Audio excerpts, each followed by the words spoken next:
Hey, what's up, folks? This is Nick the Dude from XNA This is podcast number 1 for XNA Roundup. Today we're going to look at 2 games. The first being Sign Surfing, kind of an Atari style take on surfing. And the second game is Word Soup. Word Soup is kind of if you took a mashup of Scrabble, Boggle, and Jenga, kind of mix them together and had to play by yourself. That would kind of be Word Soup. Okay, we're going to look at those and we'll see after the reviews. So Sign Surfing isn't exactly one of those games that's going to set the AAA marketplace on fire.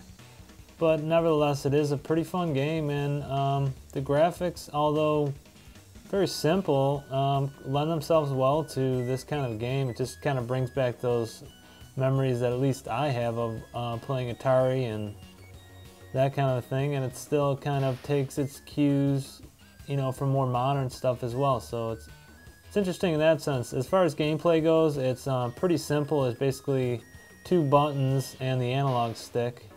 The A button to jump, kind of, and the X button to do a handstand. And then basically your analog just tells it which way to spin.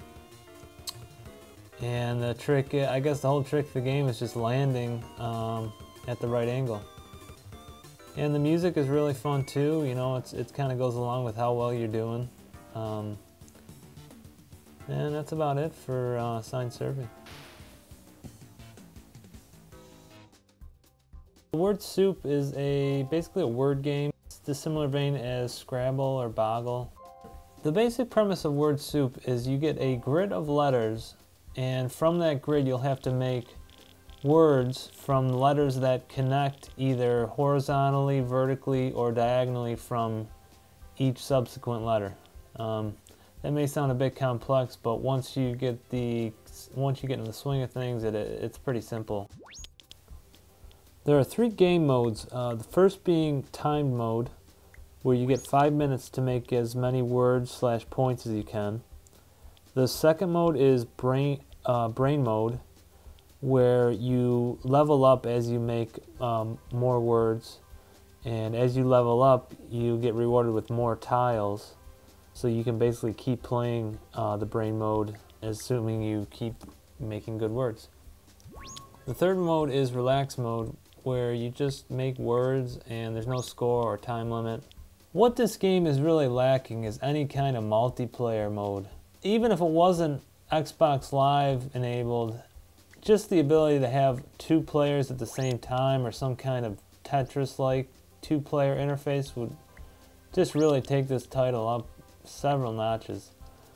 As it stands right now, basically there's just a local leaderboard.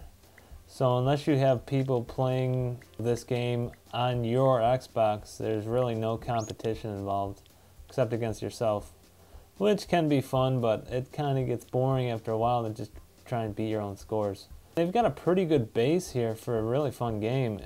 If you just think about how popular a game like Scrabulous is, or I guess they call it Word Scraper now, on Facebook, kind of take that to the next level on Xbox Live, you know, they could have a really hot property here. You know, I'm wondering how they'll actually go about updating it, whether they'll just kind of leave it be and sell a next version with online enabled, or add the functionality right to this version. So, kind of curious to see how it all works out. But you know, overall it's a good game. The lack of any kind of multiplayer, whether it be live or just local, is really kind of brutal. And the game does get boring just playing by yourself. So that's about it for Word Soup. Well, that's our show for this week. Nick the Dude signing out. You can follow me at twitter.com/NickTheDude to find out when we update our podcast. And hopefully you enjoyed us. Give us some feedback. Let us know if there's a game you want us to review or something else, or maybe you just don't like something, or just tell us, send us some feedback, and hopefully we can use it and make the show better. Thanks a lot.